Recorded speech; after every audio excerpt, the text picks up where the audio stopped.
पुराने समय की कहानी है। एक देश में एक बादशाह राज करता था। बादशाह बहुत दयालु था और अपनी प्रजा से बहुत प्यार करता था। एक दिन बादशाह बहुत खुश हुआ। उसने अपने नौजवान वजीर की ओर मुड़कर मुस्कुराते हुए पूछा, ऐ मेरे होनहार वजीर, मुझे ये बताओ कि तुम्हारे जीवन की सबसे बड़ी इच्छा क्या है। वजीर ने जवाब दिया, बादशाह सलामत, मैं आपकी सल्तनत का वजीर हूँ, मेरी क्या इच्छा हो सकती है। बादशाह ने कहा, डरो मत, बस मुझे अपने जीवन की सबसे बड़ी इच्छा बताओ। वजीर घुटनों के बल झुक गया और कहने लगा, जनाब, आप दुनिया के सबसे खूबसूरत सल्तनत के मालिक हैं। जब भी मैं इस सल्तनत को देखता हूं तो मेरे दिल में एक इच्छा उठती है कि अगर इसका 10वां हिस्सा मेरा होता तो मैं दुनिया का सबसे खुशकिस्मत इंसान होता। इसके बाद वजीर चुप हो गया। बादशाह ने हंसकर कहा, अगर मैं तुम्हें अपना आधा राज्य दे दूं तो तुम्हारा क्या ख्याल है। वजीर ने घबराकर ऊपर देखा और बोला, बादशाह सलामत, ये कैसे मुमकिन है, मैं इतना खुशकिस्मत कैसे हो सकता हूँ। बादशाह ने अपने एक गुलाम को बुलाया, उसे 2 फरमान लिखने को कहा। बादशाह ने पहले फरमान में अपनी आधी सल्तनत नौजवान वजीर के हवाले करने का फरमान लिखने का हुक्म जारी किया।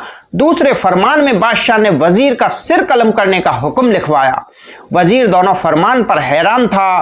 बादशाह ने अपने दोनों फरमान पर मोहर लगाई और वजीर की आंखों में देखते हुए कहा, आपके पास 30 दिन हैं। इन 30 दिनों में आपको केवल 3 सवालों के जवाब देने हैं। अगर आप सफल हो जाते हैं तो मेरा दूसरा फरमान रद्द हो जाएगा और आपको सल्तनत का आधा हिस्सा मिलेगा। इसके विपरीत अगर आप नाकाम होते हैं तो पहला आदेश रद्द माना जाएगा और दूसरे आदेश के अनुसार आपका सिर काट दिया जाएगा। वजीर ये सुनकर हैरान और परेशान हो गया। उसके बाद बादशाह ने वजीर से कहा, मेरे 3 सवाल लिखो। वजीर ने ना चाहते हुए भी तीनों सवाल लिखने शुरू कर दिए। बादशाह ने कहा, मेरा पहला सवाल यह है कि इंसान की जिंदगी की सबसे बड़ी सच्चाई क्या है। दूसरा सवाल यह है कि इंसान की जिंदगी का सबसे बड़ा धोखा क्या है।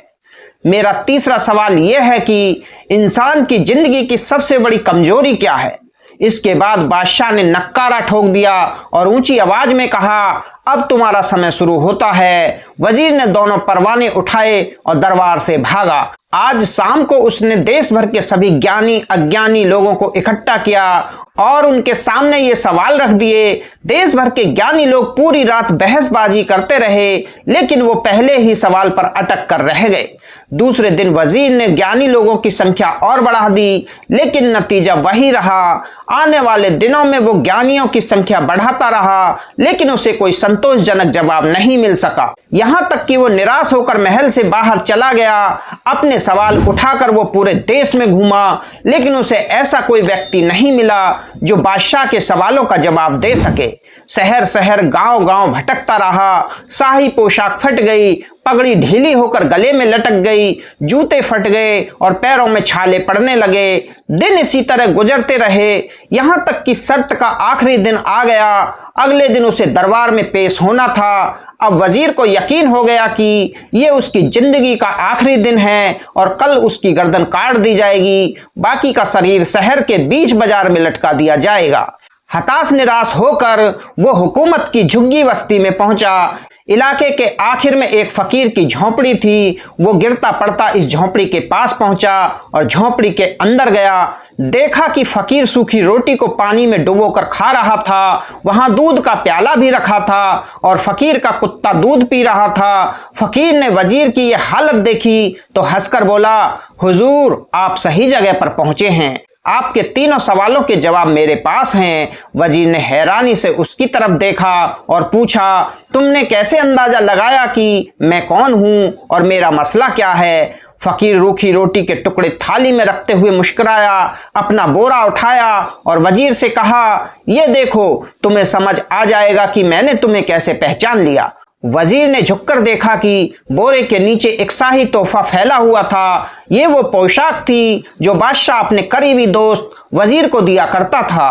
फकीर ने कहा, जनाब, मैं भी इसी सल्तनत का वजीर था। तुम्हारी तरह मैंने भी एक बार बादशाह से शर्त लगाने की गलती की थी। नतीजा तुम खुद ही देख लो। मैं फकीर के रूप में हूँ, मैं इस झोंपड़ी में मौजूद हूँ। इसके बाद फकीर ने सूखी रोटी का टुकड़ा उठाया और फिर से पानी में डुबोकर खाने लगा। वजीर ने दुखी मन से पूछा, क्या तुम भी जवाब नहीं ढूंढ पाए? फकीर ने हंसकर जवाब दिया, मेरी बात तुमसे अलग थी, मुझे जवाब मिल गया था। मैंने बादशाह को जवाब बता दिया, आधी सल्तनत का परवाना फाड़ दिया, बादशाह को सलाम किया और इस झोंपड़ी में आकर बैठ गया। मैं और मेरा कुत्ता दोनों सुखी जीवन जी रहे हैं। वजीर की हैरानी और बढ़ गई, लेकिन ये पहले वजीर का अधिकार छोड़ने के बारे में पूछने का समय नहीं था, बल्कि जवाब जानने का समय था। इसलिए वजीर ने फकीर से पूछा, क्या आप मुझे मेरे सवाल का जवाब बता सकते हैं?